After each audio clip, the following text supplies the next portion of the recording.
సహవాసం చేయడం నాకు ఎంతో సంతోషంగా ఉంది. మరి అన్న నన్ను ఆహ్వానించారు. మరి కారణం ఏదో నాకు తెలియదు కానీ, అన్న మీరు మాతో రావాలి, మా బైబిల్ స్టడీలో మాట్లాడాలి అన్నారు. నాకు దీని యొక్క ప్రత్యేకత ఏంటో అన్న చెప్పలేదు. బైబిల్ స్టడీ అంటే ఇప్పుడు మేము మా సంఘంలో ఇప్పుడు జరుగుతూ ఉంటుంది. మేము గ్రంథం తర్వాత గ్రంథం, అధ్యాయం తర్వాత అధ్యాయం ముందు మేము అనౌన్స్ చేసుకొని బైబిల్ స్టడీ చేస్తాం. ఇప్పుడు యెహోషువ గ్రంథం నడుస్తుంది. ముందే ఒక అధ్యాయం చెప్పి ఒకరు మెంటర్గా ఉంటారు. ఒక 20 నిమిషాలు మాట్లాడిన తర్వాత సహోదరులు ఎవరైనా వారి అభిప్రాయాలు తెలియజేయచ్చు. ఏదైనా డౌట్స్ ఉంటే కూడా క్లారిఫై చేసుకోవచ్చు. అంటే బైబిల్ స్టడీని మేము కొంచెం ఇంటరాక్టివ్ బైబిల్ స్టడీగా చేసుకుంటాం. మరి మిగతా అన్ని చోట్ల ఎవరో ఒకళ్ళు మాట్లాడతారు, మిగతా వాళ్ళు విని వెళ్ళిపోతూ ఉంటారు. ఇది సాధారణంగా మన సంఘాల్లో జరుగుతుంది. మరి అన్నగారేమో పాటల గురించి మీరు ప్రత్యేకమైన క్లాస్ పెట్టుకున్నారు అని నాకు చెప్పారు.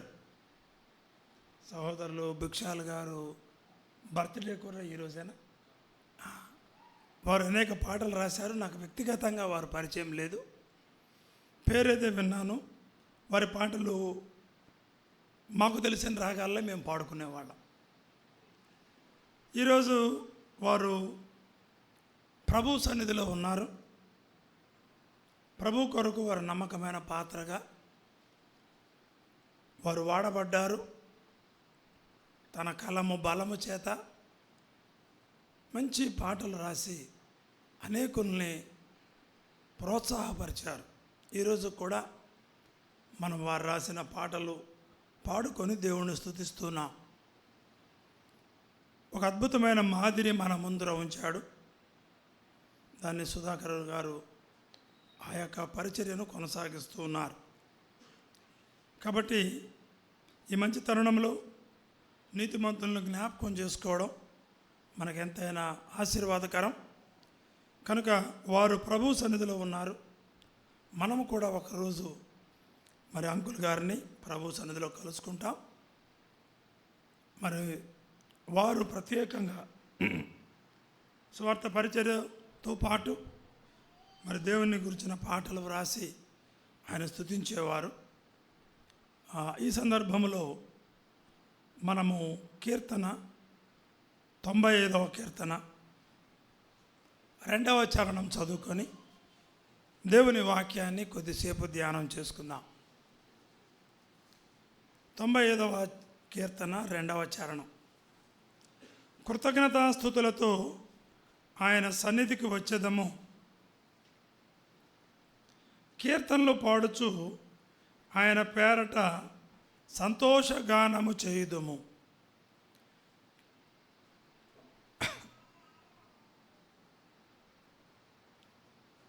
చదువుకున్న లేఖన భాగాలు మనందరికీ అర్థమవులాగున చిన్న ప్రార్థన చేసుకుందాం. మమ్మల్ని అతి విస్తారంగా ప్రేమిస్తున్న మా ప్రియ పరలోకపు తండ్రి, మా ప్రభువా, మా దేవ, మీ మహోన్నతమైన ఘనమైన నామాన్ని బట్టి స్తోత్రాలు వందనాలు చెల్లిస్తున్నాం. ప్రభా, ఈ ప్రత్యేకమైన సందర్భంలో సహోదరుల భిక్షాల్ గారు మీ సన్నిధిలో ఉన్నారు. వారు విడిచినటువంటి పరిచర్యను వారి కుమారుడు ఈ సంఘము ద్వారా కొనసాగిస్తుండగా కుటుంబాన్ని బలపరచండి, సంఘాన్ని దీవించండి, ఆశీర్వదించండి.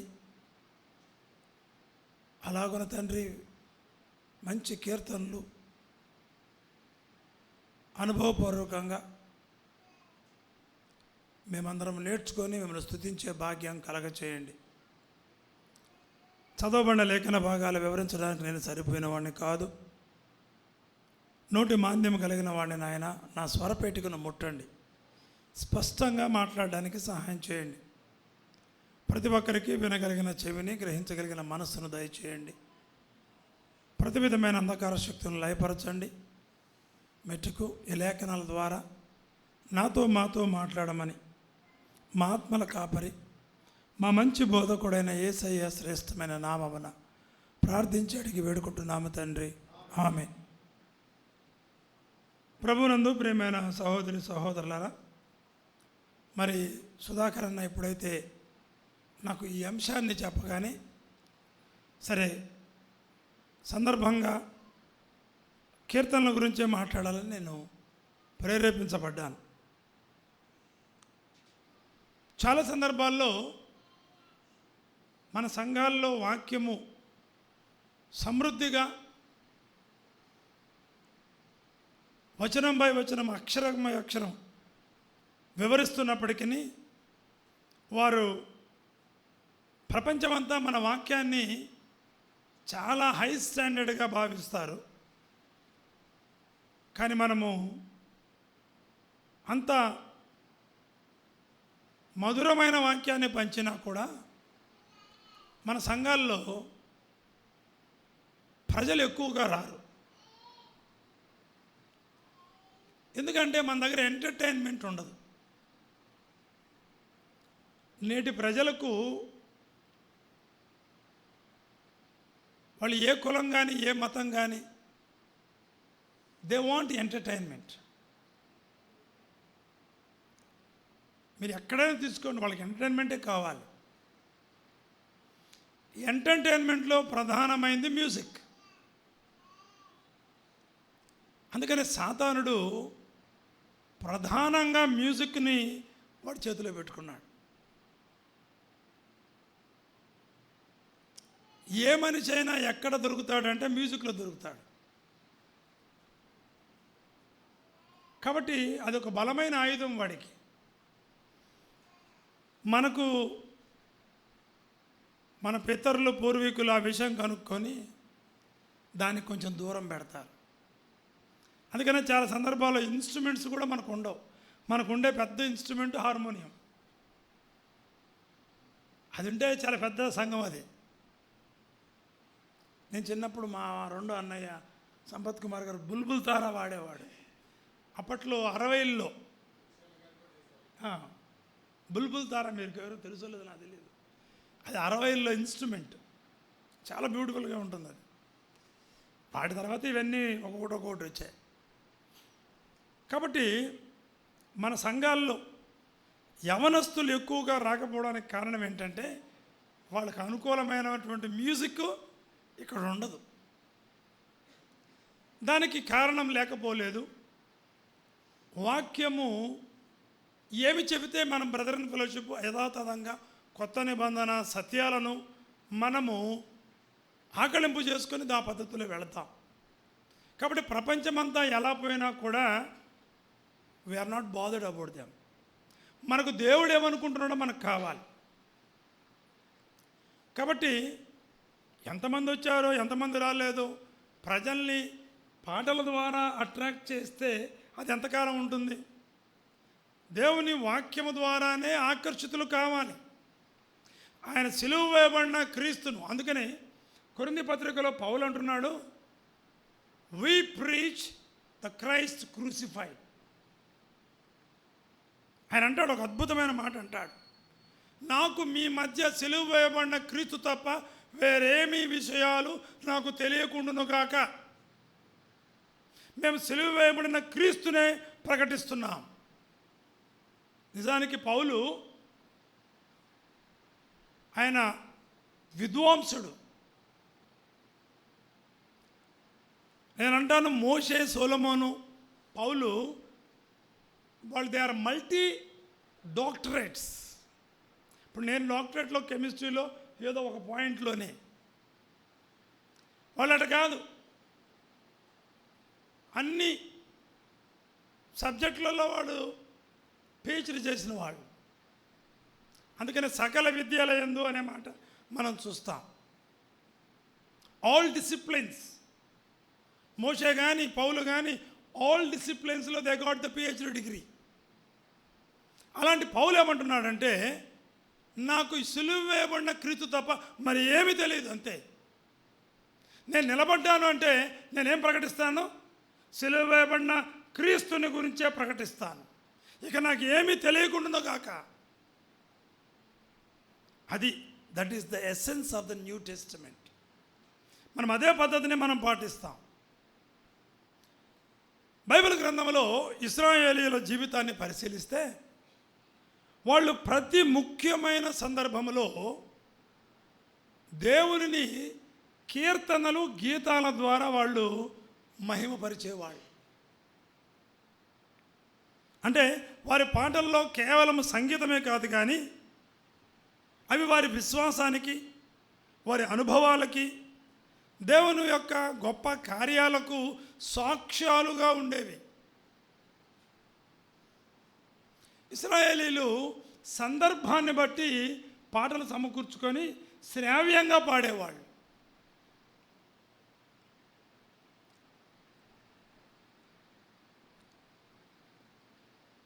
ఈ మధ్యకాలంలో ఒకసారి మనము పాటలకు అంత ఇంపార్టెన్స్ ఇవ్వట్లేదని చెప్పి చాలామంది ఏ సందర్భంలో ఏ పాటలు పాడాలో కూడా తెలియక పాటలు పాడుతూ ఉంటారు. అది కూడా అపశృతే. ఆరాధనలో వచ్చి సువార్త పాట, సువార్తలో వచ్చి ఆరాధన పాట, అది ఇంపార్టెన్స్ ఇవ్వటం లేదని చెప్పి అపశృతులు, అవమానాలు చేయకూడదు.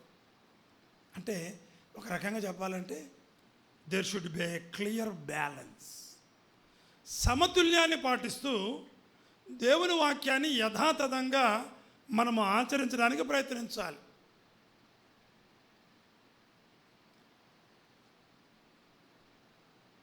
కాబట్టి ఇశ్రాయేలీయులు సందర్భానుసారంగా పాటలు పాడేవాళ్ళు. వాళ్ళ పాటల యొక్క తీరు ఎలా ఉంటుంది అంటే, నేను మీకు కొన్ని ఉదాహరణలు ఇస్తాను. నిర్గమకాండం 15వ అధ్యాయం మొదటి 21 వచనాల సారాంశాన్ని మీరు గమనిస్తే, మీరు అవన్నీ తీనక్కర్లేదు. విమోచనము పొందినప్పుడు వాళ్ళు ఒక గీతం పాడాడు. మీరు బైబిల్లో చూడండి, ఇంటికి వెళ్ళి చదవండి. నిర్గమకాండం 15వ అధ్యాయం మొదటి 21 వచనాల్లో మోషే ఇశ్రాయేలులతో కలిసి ఆలపించిన గీతం. ఆ సందర్భం ఏంటి అంటే, ఎర్ర సముద్రాన్ని వారు దాటిన తర్వాత వారందరూ కలిసి పాడినటువంటి పాట. ఇక్కడ గమనించాల్సిన విషయం ఏంటంటే, వారు పాడిన ప్రతి పాటలో కూడా ఎలిమెంట్ ఏంటి అంటే దేవునికే మహిమ, దేవుణ్ణే గణపరుస్తారు. వారి ప్రతి పాటలో, ప్రతి అక్షరములో ప్రభువుని ఎత్తిపడతారు. యెహోవా దేవుణ్ణి వారు మహిమపరుస్తారు, ఎత్తిపడతారు. అక్కడ మనుషులు కనబడరు, మనుషుల యొక్క గొప్పతనాలు కనబడవు, మనుషుల యొక్క విజయాలు కనబడవు.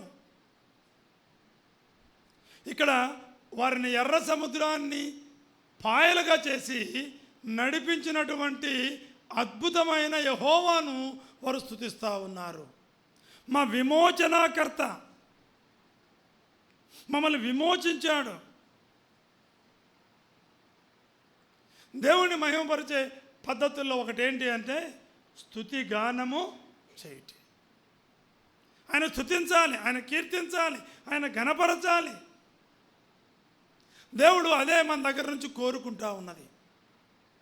ప్రతి సందర్భంలో మనం ఏం చేయాలి? ఆయన్ని స్తుతించాలి, ఆయన్ని కొనియాడాలి, ఆయన్ని ఘనపరచాలి.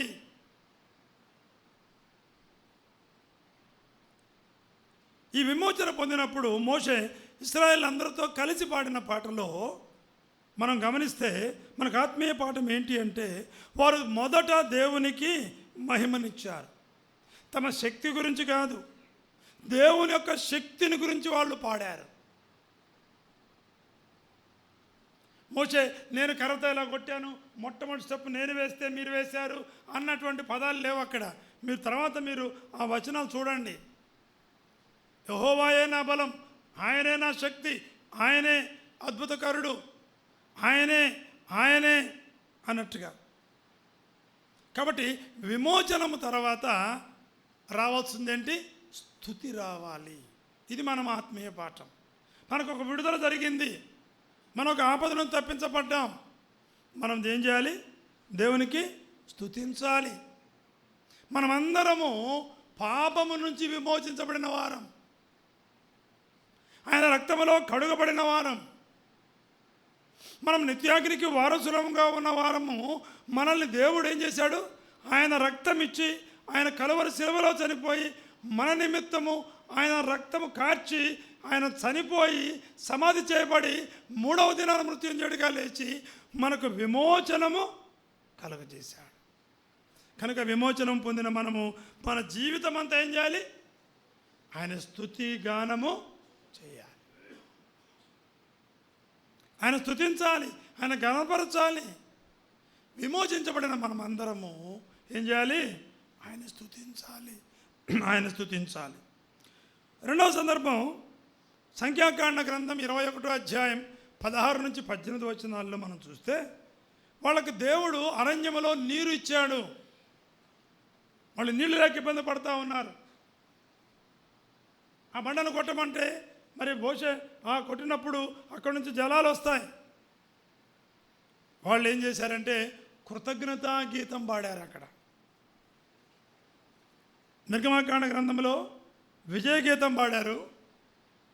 అంటే ఎర్ర సముద్రాన్ని చక్కగా ధైర్యంగా దాటి వచ్చి విజయ గీతం పాడారు. ఇక్కడ ఆయన నీరు అనుగ్రహించగానే కృతజ్ఞతతో గీతాన్ని ఆలపించారు. కృతజ్ఞతా గీతం. వాళ్ళకి నీళ్ళు లేక ఇబ్బంది పడుతూ ఉన్నారు. మారా జలాన్ని మధుర జలంగా మార్చారు. దేవునికి కృతజ్ఞతా స్తుతులు చెల్లిస్తూ ఉన్నారు. మనం నేర్చుకోవాల్సిన ఆత్మీయ పాఠం ఏంటంటే, మన జీవితంలో దేవుడు చేసిన ఏ చిన్న మేలుకైనా మనం ఏం చేయాలి? కృతజ్ఞత తెలియజేయాలి. పౌలు తెస్సలోనికీ మొదటి పత్రిక 5వ అధ్యాయంలో మనందరికీ తెలిసిన మాటే, మీరు ప్రతి విషయమందును కృతజ్ఞతా స్తుతులు చెల్లించాలి. ప్రతి విషయం. మనం ఏదో ఒక పెద్ద సందర్భంలోనే కృతజ్ఞత చెప్తాం కదా. ఏదో పెద్ద క్యాన్సర్ వచ్చి వెళ్ళిపోవడం, బైపాస్ సర్జరీ జరిగిన తర్వాత, లేక అలాంటి ఏదో ఒక పెద్ద పెద్ద సంఘటనలకి మనం దేవానికి స్తోత్రం అంటాం. నేను అంటాను, నువ్వు ఉదయం నిద్రలేస్తే దేవానికి అంతే కదా. రాత్రి నిద్రపోయి ఉదయం లేని వాళ్ళు చాలామంది ఉన్నారు కదా. నేను అక్కడ స్టాటిస్టిక్స్ చూశాను. ప్రతి నిమిషానికి ఏదో నేను నిన్న మన సోషల్ మీడియాలో చూశాను, పుట్టడం కన్నా పుట్టడం ఎక్కువగా ఉంది, మరణాలు తక్కువగా ఉన్నాయి. అయినా కూడా ఇప్పుడు కొత్త స్లోగన్ ఏంటంటే, 3వ బిడ్డకు ఇంక్రిమెంట్ ఇస్తామంటున్నారు. 1969-70ల్లో ఇందిరాగాంధీ ఫ్యామిలీ ప్లానింగ్ ఆపరేషన్లు, కుటుంబ నియంత్రణ ఆపరేషన్లు, కుటుంబ నియంత్రణ చేసుకుంటే వాళ్ళకు కొన్ని ఇంక్రిమెంట్లు ఇచ్చేవాళ్ళు. ఇప్పుడు 3వ బిడ్డ పుట్టాలి.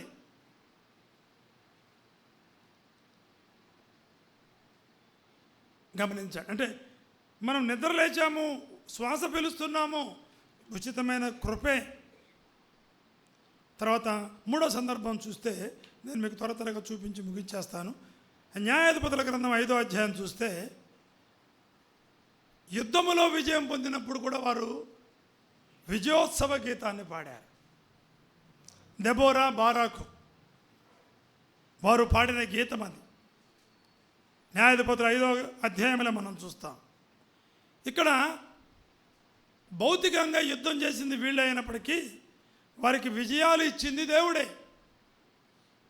కాబట్టి ఈ విజయోత్సవ గీతంలో కూడా వారి విజయాలకు కారకుడైన దేవుణ్ణే వాళ్ళు మహిమపరిచారు. యుద్ధ సూర్యుడు యెహోవా, యుద్ధము యెహోవాదే.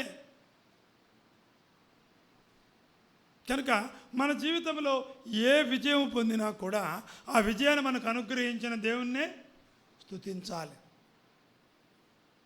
పరీక్షలో మనకు విజయం వచ్చింది, ఎవరిని స్తుతించాలి? అంటే ఇప్పుడు ఈ అబ్బాయి రోజుకి 18 గంటలు చదువు, ఆయన్నేం పట్టించుకోరా? మనకు అనిపిస్తుంది ఆ పిల్లవాడు కూడా చాలా కష్టపడ్డాడు, మంచిదే. ఆ పిల్లవాడికి కష్టపడడానికి దేవుడు ఆరోగ్యం ఇచ్చాడు. పరీక్ష రాసేటప్పుడు కూడా ఆరోగ్యం ఇచ్చాడు కదా. కొన్ని సందర్భాల్లో రాత్రంతా చదివి ఉదయాన్నే పరీక్షలు నిద్రపోయిన వాళ్ళు ఉన్నారు, కంట్రోల్ లేక. చాలా ఉంటాయి, చాలా సందర్భాలు ఉంటాయి.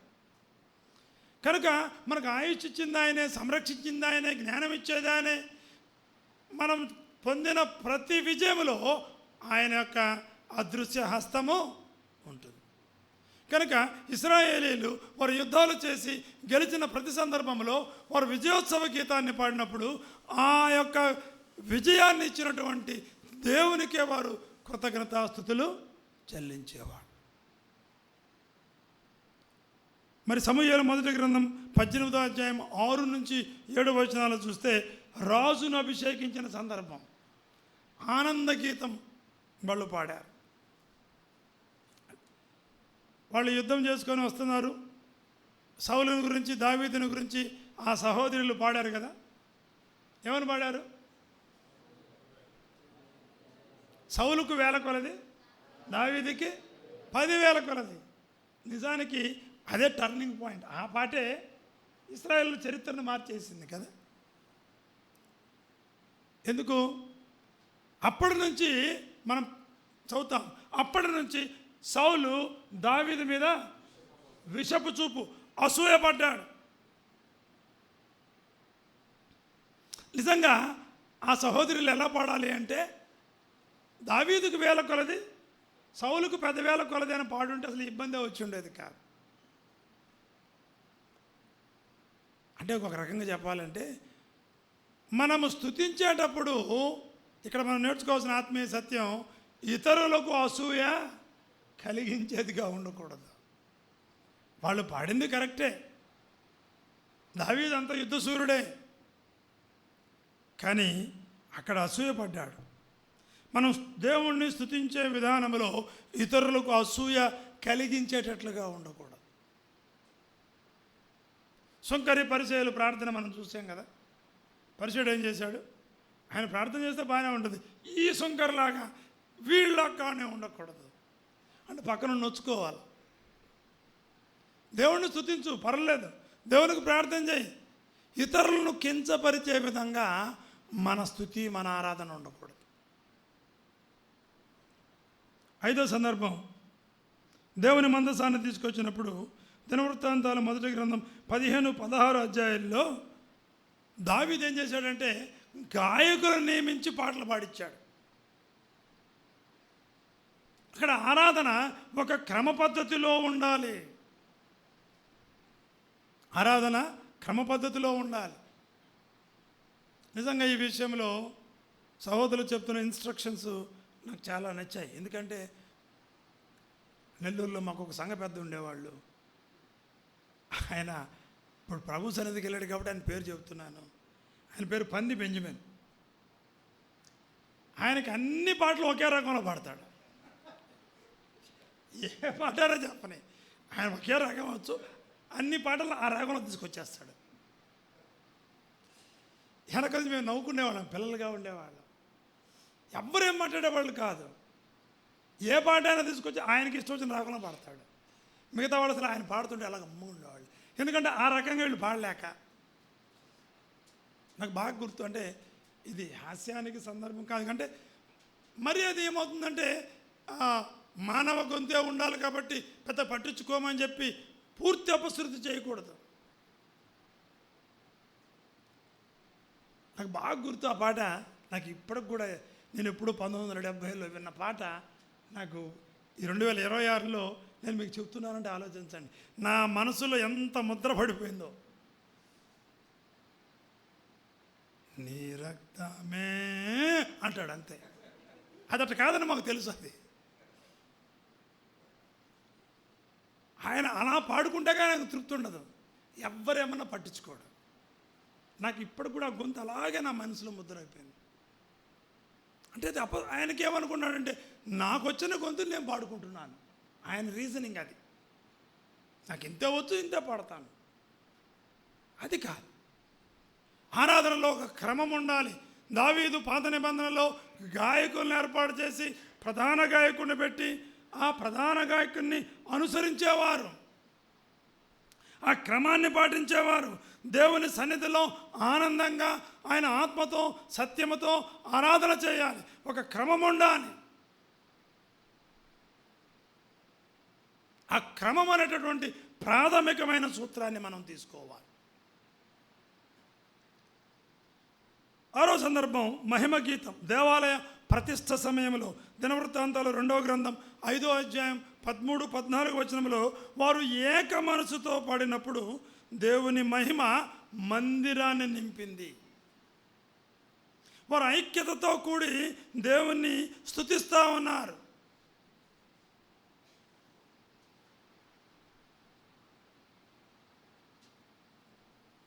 కనుక దేవుణ్ణి పాడేటప్పుడు ఆయన మహిమా ప్రభావము మందిరములో నిండాలి, శ్రావ్యంగా ఉండాలి. ఒకవేళ ఒక ఆయన తప్పు పాడుతున్నాడు అనుకో, ఆయన అర్థం చేసుకొని వెంటనే ఆగిపోవాలి, మిగతా వారితో కలవాలి. ఎందుకంటే మనం అందరం విపరీతమైన సింగర్స్ ఏం కాదు. మనము దేవుణ్ణి స్తుతించాలి, మంచిదే. కానీ సమాజంలో పాడేటప్పుడు సమాజపు మర్యాదను మనము కాపాడాలి. ఎందుకంటే మన దేవుడు అల్లరికి కర్త కాదు. ఆయన ఒక క్రమానికి ఒక అధిపతి. సమస్తము క్రమముగా మర్యాదగా ఆయనకు మహిమకరంగా జరగాలి. పాటలు పాడే విషయంలో కానీ, స్తుతించే విషయంలో కానీ, మరి ఏ విషయంలో కానీ ఒక క్రమము, పద్ధతి, మర్యాద.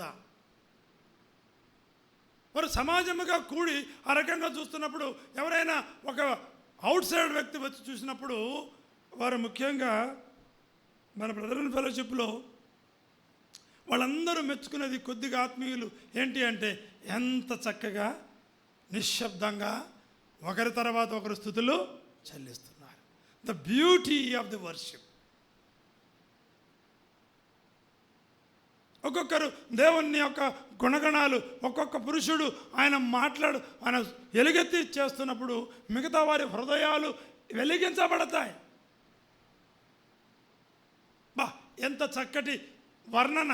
ఆయన ఏ విధంగా మన కొరకు చనిపోయాడు, ఆయన ఏమై ఉన్నాడు. స్తుతుల ద్వారా ఆయన మహిమపరుస్తున్నప్పుడు రక్షించబడని పాపి కూడా వాటి ద్వారా, ఆ ఆరాధన ద్వారా మారు మనసును పొందిన సందర్భాలు ఉన్నాయి. Worship is the heart of the congregation. మనం ఏమి చేయనక్కర్లేదు, ఏ వాయిద్యాలు అక్కర్లేదు. ఆ పాటలు, ఆ యొక్క స్తుతులు, ఆ స్తుతుల మీద ఆసీనుడై ఉన్న దేవుడు. అది క్రమముగా మర్యాదగా జరుగుతూ ఉంటుంది. క్రిటిసిజం కాదు, కానీ చాలా సందర్భాల్లో చాలా డినామినేషన్లో ఆరాధన అని చెప్పేసి విపరీతమైన గొల్లు, ఏం జరుగుతుందో అర్థం కాదు, ఎవడు పాడుతున్నాడో తెలియదు, ఏం మాట్లాడుతున్నాడో అర్థం కాదు. ఒక రకమైనటువంటి అల్లరి, అక్రమము, డిజార్డర్. దేవుని మందిరంలో ఏ కార్యక్రమంలో కూడా ఏముండకూడదు, డిజార్డర్ ఉండకూడదు.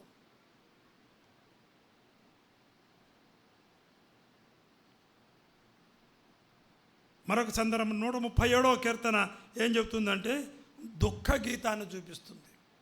చెరలో ఉన్నప్పుడు బబులోను నదుల యొద్ద కూర్చుండి ఏడ్చితిమి అంటే వారు దుఃఖములో కూడా దేవుణ్ణి మరవలేదు. వారి యొక్క పాట ప్రార్థనగా మారింది. వారు దుఃఖ సమయంలో కూడా వారు దుఃఖ గీతాన్ని ఆలపించారు. ఇశ్రాయేలీయుల పద్ధతిని గమనించండి. ఒక్కొక్క సందర్భంలో ఒక్కొక్క గీతాన్ని వాళ్ళు పాడుతూనే ఉన్నారు. ప్రతి దాంట్లో కూడా దేవునికే మహిమ, దేవునికే ఘనత, ఆయన్నే మహిమపరిచారు, ఆయన్నే వారు హెచ్చించారు. 8వ సందర్భం, చెర నుండి తిరిగి వచ్చినప్పుడు వారు ఆనంద గీతం. ఎజ్రా గ్రంథం 3వ అధ్యాయం 10-11 వచనాలు చూస్తే దేవాలయపు పునాది వేయబడినప్పుడు వారు స్తుతించారు. ఇశ్రాయేలు పునరుద్ధరించబడినప్పుడు దేవుని మహిమను గూర్చి వారు గీతాన్ని ఆలోపించారు.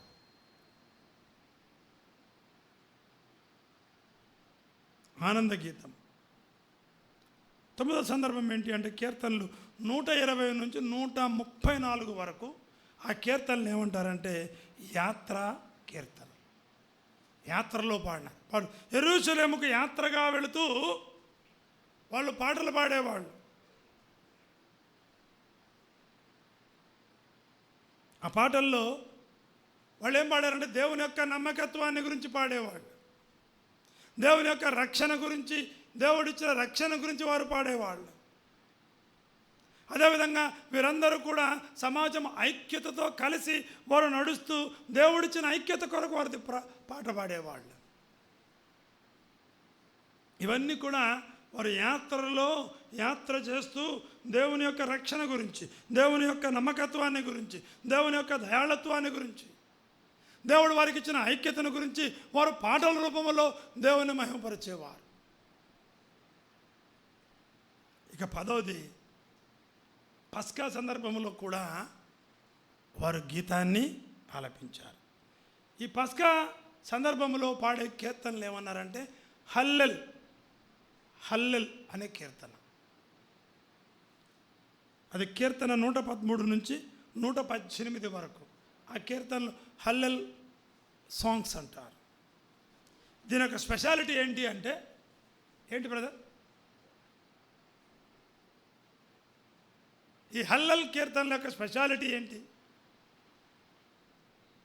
అంటే, గుర్తుపెట్టుకోండి, ప్రభువైన యేసుక్రీస్తు వారు స్వయంగా పాడిన ఏకైక పాట ఇది మొత్తం బైబిల్ గ్రంథంలో. యేసు ప్రభు పాడిన పాట ఇది. ఒకే ఒక్క పాట ఆయన పాడింది. అది ఈ హల్లెల్లో ప్రభువైన యేసు చివరి పస్కా పండగ భోజనం శిష్యులతో కలిసి పాడిన పాట. ఆయన పాట పాడి ఒలివ కొండకి వెళ్ళాడు. కాబట్టి బైబిల్ గ్రంథంలో ప్రభువైన యేసుక్రీస్తు వారు పాడిన ఏకైక పాట ఏంటి? మత్తయి సువార్త 26వ అధ్యాయం 30వ వచనంలో ఉంటుంది.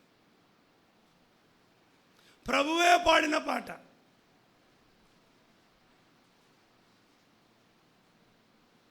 ఇది మనకు మాదిరి అండి. ఇదే మనకు నూతన నిబంధన మాదిరి. ప్రభు ఎవరితో కలిసి పాడారు? శిష్యులతో కలిసి పాడారు. కనుక సాధారణంగా మన కాంగ్రిగేషన్లో సోలో సాంగ్స్ ఉండవు. మీకు అర్థమైందా? ఎప్పుడు కూడా కాంగ్రిగేషనల్ సాంగ్స్ ఉంటాయి. తెలుసా మీకు ఆ విషయం? దానికి కారణం, దానికి ఆధారం ఇదే. ప్రభువైన యేసుక్రీస్తు వారు కూడా శిష్యులతో కలిసి పాడారు. ఆయన ఒంటరిగా పాడలే. రెండవది, ఈ పాడిన పాటల్లో ఎక్కడ కూడా మ్యూజికల్ ఇన్స్ట్రుమెంట్స్ వాడలేదు.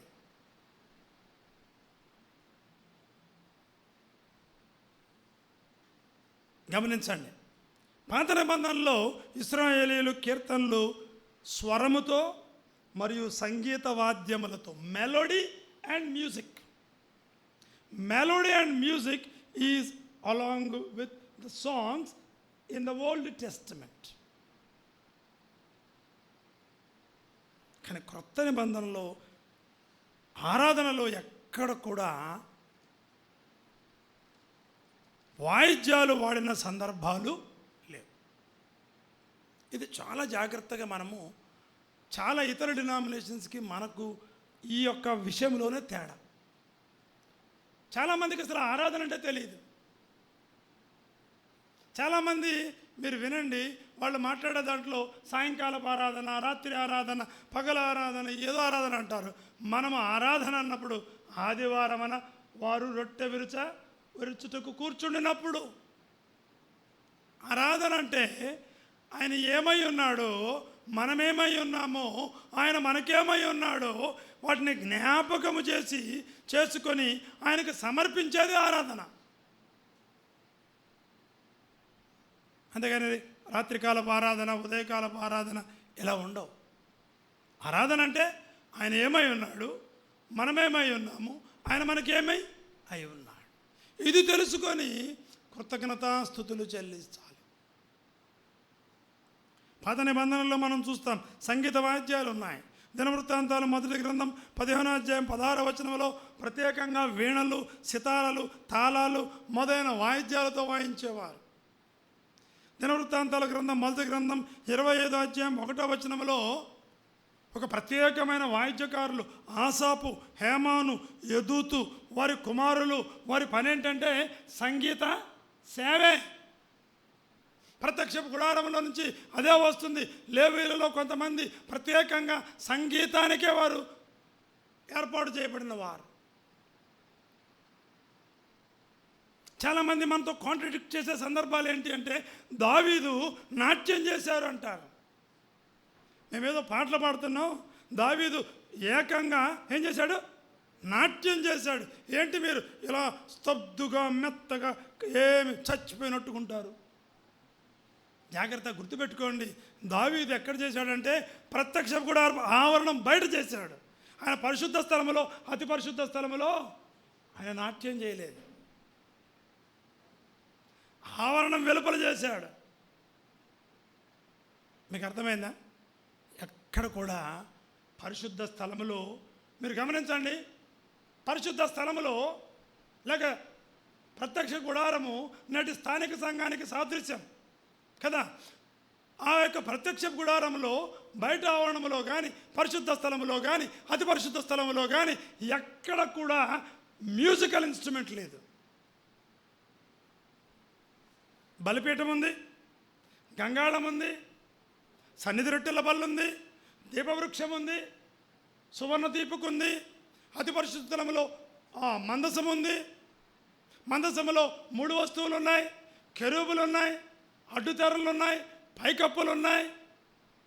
ఎక్కడ కూడా ఒక్క మ్యూజికల్ ఇన్స్ట్రుమెంటు దేవుడు ప్రత్యక్ష గుడారంలో అనుమతించలేదు. నాటి ప్రత్యక్ష గుడారమే నేటి స్థానిక సంఘం. కనుక పరిశుద్ధ స్థలములో, అతి పరిశుద్ధ స్థలములో మనము మ్యూజిక్కి ఎక్కువ ఇంపార్టెన్స్ ఇవ్వము. అది మన ఆరాధన క్రమం.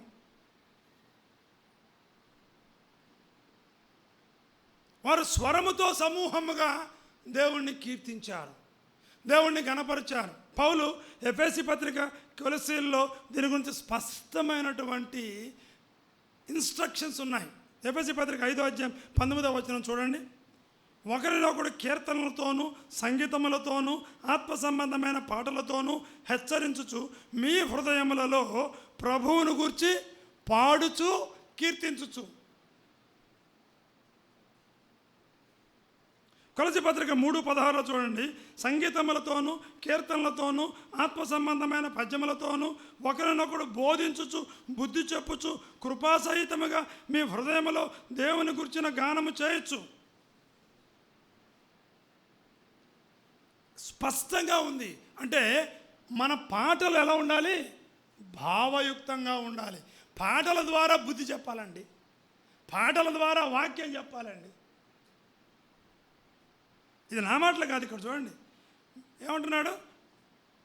కృపాసహితముగా మీ హృదయములలో దేవుని గూర్చిన గానము చేయొచ్చు. ఆత్మ సంబంధమైన పద్యాలు అంటే స్పిరిచువల్గా ఉండాలి, మీనింగ్ఫుల్గా ఉండాలి. ఒక పాట పాడారు అంటే ఆ పాట ద్వారా మరొక పాపి మారుమనసు పొందాలి. కాబట్టి నూతన నిబంధనలో పాట ఎలా రాయాలి, ఎలా పాడాలి స్పష్టంగా మనకు లేఖనాలు చెబుతూ ఉన్నాయి. ఈ రోజుల్లో విచారకరమైన విషయం, మీరు బయటికి వెళ్ళి చూడండి, ఆ పాటల గురించి చాలా కామెంట్లు ఉన్నాయండి. ఏంటి అంటే పాట పాడుతుంటే పాట వినబడదు, ఇన్స్ట్రుమెంట్స్ డామినేటింగ్ ద వాయిస్. ఏం మాట్లాడుతున్నారో మీరు దేవుని గురించిన పాటలు పాడుతుంటే పాట ఏంటి ఎవరికి తెలియదు. ఆ పాటలో ఏం రాగం ఉందో, ఏ భావం ఉందో కూడా తెలియదు.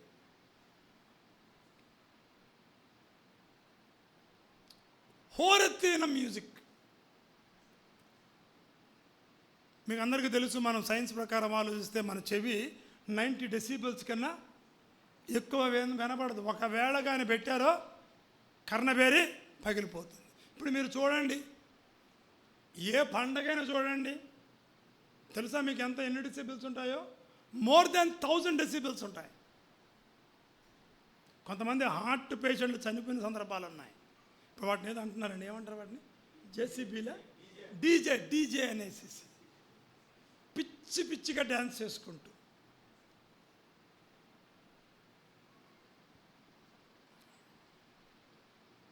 ఈ మధ్య పెద్ద కాంగ్రిగేషన్లు పెట్టి పెద్ద మీటింగులు పెట్టి దాంట్లో మీకు తెలుసో లేదో 2 గంటలు పాటలు పాడతారు. ఆ తర్వాత అయ్యగారు ఎప్పుడో వస్తారు. అయ్యగారు వచ్చిన తర్వాత చెప్పేది 2.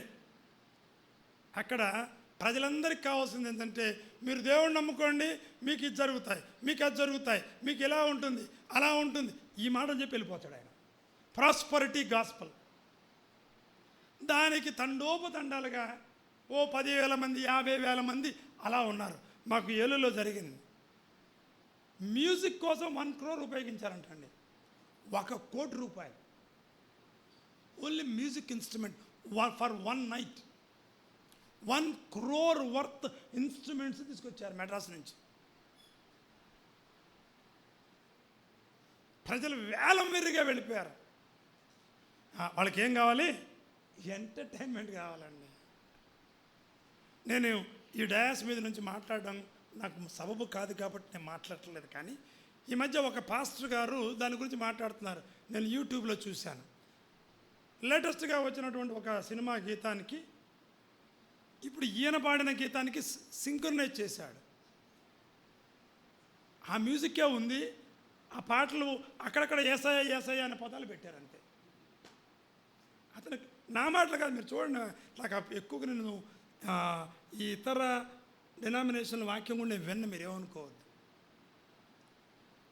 దాంట్లో ఆయన మాట్లాడేసాడు చాలా స్పష్టంగా. అంటే ఈ పాస్టర్ గారికి ఆ పాస్టర్ గారికి నచ్చల, ఏదో సంథింగ్ అది ప్లే చేశాడు, ఇది ప్లే చేశాడు, మధ్యలో ఏసయ్య అన్నాడు అంతే. ఇది పాటల? ఇవి దేవుణ్ణి స్తుతించడమా? దాంట్లో పాట లేదు, భావం లేదు, సందర్భం లేదు,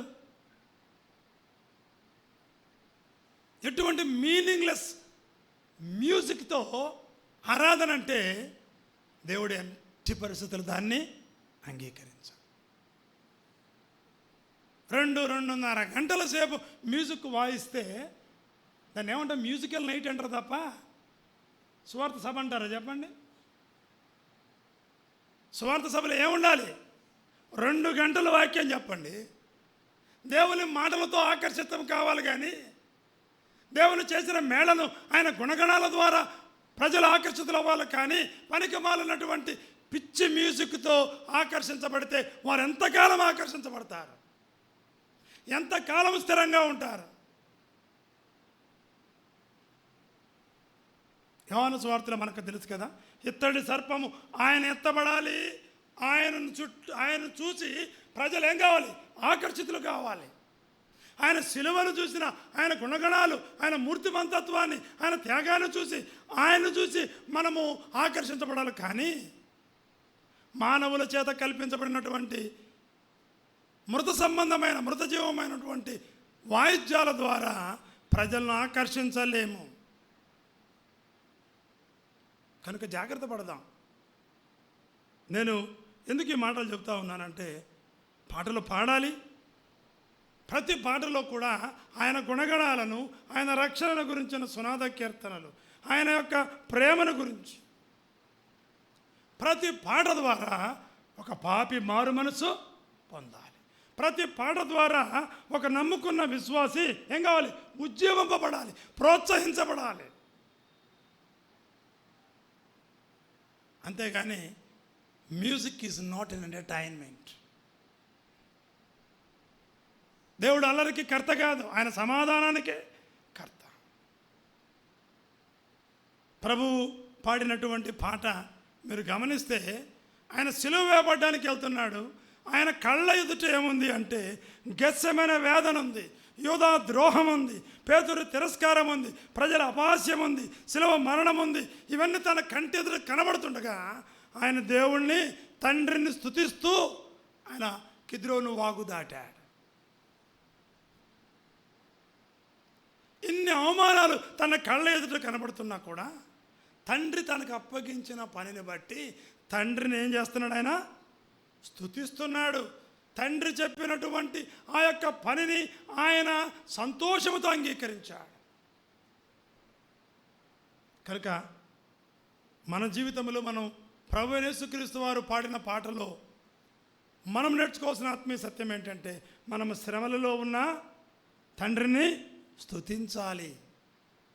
యాకోబు పత్రికలు అంటాడు కదా 5:13, మీకు ఎవరికైనా శ్రమ సంభవించినా అతడు ప్రార్థన చేయవలను, ఎవరికైనా సంతోషం కలిగినా అతడు కీర్తనలు పాడవలను.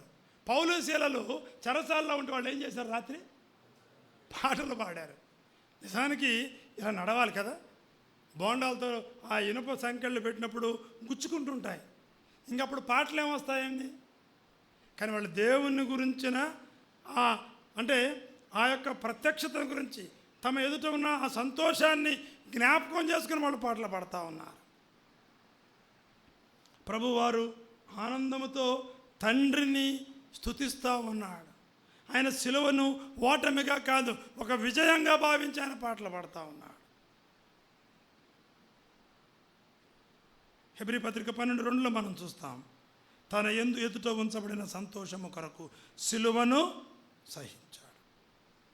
కాబట్టి మనం గమనించాల్సింది ఏంటి అంటే, కీర్తనల సంఘముతో కలిసి పాడాలి. బాధల్లో ఉన్నప్పుడు ప్రభువును స్తుతించాలి, శ్రమల్లో ఉన్నప్పుడు దేవుణ్ణి స్తుతించాలి. పరలోకములో కూడా ఈ స్తుతి కొనసాగుతుందండి. భూలోకములో ప్రారంభమై పరలోకములో కూడా ఈ స్తుతి కీర్తన కొనసాగుతుంది. కాబట్టి మనమందరము ఏం చేయాలి? స్తుతి గానము చేయాలి. అర్థమవుతా ఉందా? కాబట్టి ఒక క్రమ పద్ధతిగా మ్యూజిక్ ఇంపార్టెన్స్ ఇవ్వడం మంచిదే, కానీ దేవుని సన్నిధిలో ఒక కీర్తన ఆలపిస్తున్నప్పుడు సాధ్యమైనంత శ్రావ్యంగా, సాధ్యమైనంత రాగయుక్తంగా ఒకరు నడిపిస్తుంటుండగా చక్కగా అందరం కలిసి దేవుణ్ణి మన జీవం ఇచ్చినటువంటి మన యొక్క గొంతుతో ఆయన మహిమపరచాలి, ఆయన ఘనపరచాలి. అవసరం మేరకు ఆ పాటలు ఎంచుకోవాలి. పాటల్లో ఏముంది? భావం ఉందా? దేవుని కృప ఉందా? దేవుని రక్షణ ఉందా? దేవుని గుణగణాలు ఉన్నాయా? ఇవి లేని పాటలు మనము ఏదో మ్యూజిక్ కోసం మనం పాడకూడదండి. ఇంతకుముందు ఒక క్రమ పద్ధతి ఉండేది, పాట రాసిన తర్వాత మ్యూజిక్ కట్టేవాళ్ళు. ఇప్పుడు సిస్టమ్ మారిందంట, మ్యూజిక్ ఉంటే దానికి అనుకూలంగా పాటలు రాయాలంట. మీకు అర్థమైందా? రివర్స్. ట్యూన్ ఇచ్చేస్తాడంట మ్యూజిక్ డైరెక్టరు, అప్పుడు కవి ఏం చేస్తాడు? ఆ ట్యూన్లకి ఈ పదాలు సెట్ కావాలట. అది పద్ధతి కాదు. పాట రాసిన తర్వాత మ్యూజిక్ సెట్ చేయాలి. సో ఇవన్నీ మనం ఉంటుండగా దేవుణ్ణి మనము ఒక క్రమ పద్ధతిలో మనము ఆయన స్తుతించాలి, గణపరచాలి. మీరు ఒక వచనం పాడండి బ్రదర్, నాకు రాదు. 33వ కీర్తన, సునాద కీర్తనలో యేసునికే స్తోత్రము గానం ఒకసారి పాడండి బ్రదర్. మీరే పాడాలి, నాకు రాదు. 33వ కీర్తన క్రైస్తవ సునాద కీర్తనలో యేసునికే స్తోత్రము గానము చేయుటయే మంచిది, మనమందరము స్తుతి గానము చేయుటయే మంచిది. ఒక వచనం పాడండి. పులను రాక్షించను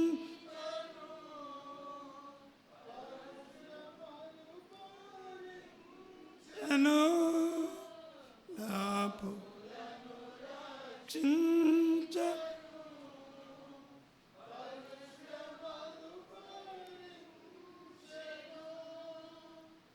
ఎట్టి పాపి నైనను రెట్టివేయని వాడని, ఎట్టి పాపి నైనను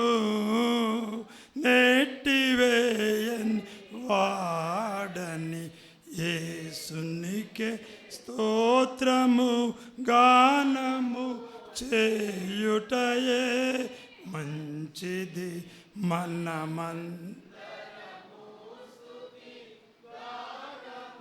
చేయుట. చివరి వచనం మంచిది రండి రక్షణ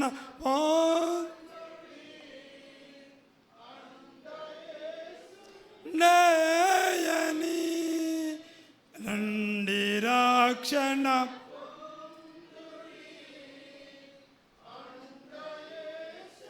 నేయని చెదరిన వారిని వండిగా ప్రభు బ్రోచును. గుండె చెదరిన వారిని దండిగా ప్రభు బ్రోచును. దేశునికి స్తోత్రము గానము చేయుటయే మంచిది మనమందరము స్తుతి గానము చేయుటయే మంచిది. అందరికీ వందనాలు.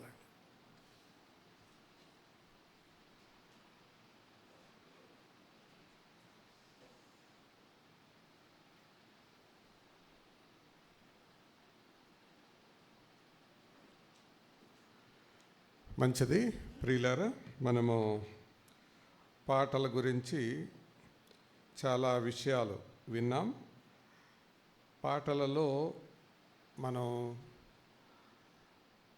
ఏ రీతిగా ఆ పాటలను పాడాలో చాలా సంగతులు ఇప్పటికే మనం నేర్చుకుంటూ వచ్చాం. ఈ రాత్రి మరొకసారి మనం జ్ఞాపకం చేసుకున్నాం. ఒకటి, మనం ఈ విన్న దాని సారాంశం ఏంటంటే, పాటలో స్పిరిచువాలిటీ ఉండాలి, ఆత్మీయత. అలాంటి పాటలు మనం పాడాలి. రెండోది, పాడే వాళ్ళలో రియాలిటీ ఉండాలి. మూడవది, అంటే రియాలిటీ ఎక్కడ? హృదయంలో ఉండాలి. నోట్లో క్లారిటీ ఉండాలి. ఈ మూడు లేకపోతే మన పాట అర్థవంతంగా ఉండదు. పాటలో ఏముండాలి? స్పిరిచువాలిటీ. హృదయంలో ఏముండాలి? రియాలిటీ. నోట్లో ఏముండాలి? క్లారిటీ. ఈ మూడు లేకుండా మనం పాట పాడితే అది ప్రయోజనకరంగా ఉండదు. అట్లాంటి పాటలను దేవుడు మనకిచ్చాడు. మన పాటలు లోకంలో ఉండే వాళ్ళకు పాటల్లాగా ఉండవు, లేకపోతే వేరే వేరే పాటల్లాగా ఉండవు. ఆ పాటల యొక్క శ్రావ్యత నిజంగా మనం ఆలోచిస్తూ ఆలోచనపూర్వకంగా పాడాలి. లేకపోతే పాటల పుస్తకాన్ని చేతిలో పెట్టుకొని మనం అబద్ధాలు ఆడినట్లుగా ఉంటుంది. అందుకని ఆ హృదయంలో ఆ వాస్తవికత లోపల ఉండాలి, నోట్లో స్పష్టత ఉండాలి, పాటలో ఆత్మీయత ఉండాలి. సో పాటలో ఆత్మీయత, హృదయంలో యథార్థత, నోట్లో పాడే విధానంలో స్పష్టత. అదే ఒక ఆయన పల్లెటూరులో పాడుతున్నాడు, కోడి కొని ఉన్నాము, కూడు కొని ఉన్నాము అన్నదాన్ని కోడి కొన్నాక ఏం చేస్తారు? కోసుకొని తింటారు. అంటే పాడుతున్నాడు నిజమే, అది ఏమి లేదు నోట్లో. ఆయన హృదయంలో యథార్థత ఉందో లేదో మనకు తెలియదు, కానీ చాలా సిన్సియర్గా పాడుతున్నాడు, మనస్ఫూర్తిగా పాడుతున్నాడు. కోడి కొని ఉన్నాము. కాబట్టి ఇట్లాగా పాడే వాళ్ళల్లో ఆ పదాలు పలికేటప్పుడు, ఇందాక అన్న చెప్పారు కదా, బెంజమిన్ గారు పాడేటప్పుడు ఆ చివరిలో ఎండింగ్స్ ఉంటాయి చూసారా? ఈ తోకలు తగిలిచ్చే అలవాటు ఉంటుంది కొంతమందికి పాటలో, చివరిలో తోక. అది అట్లాంటి అన్నమాట. ఆ స్పష్టత అనేది కాంగ్రిగేషన్తో మనం కలిసి ఎలా పాడాలో మనం ఎరుగుదాం. అది రానున్న తరగతిలో మనం నేర్చుకుంటాం. అదే సమయంలో ధ్యానాన్ని కూడా మనం కలిగి ఉంటాం. మంచిది, రాత్రి ప్రార్థన చేద్దాం. తల వంచండి. ఒక ఇద్దరు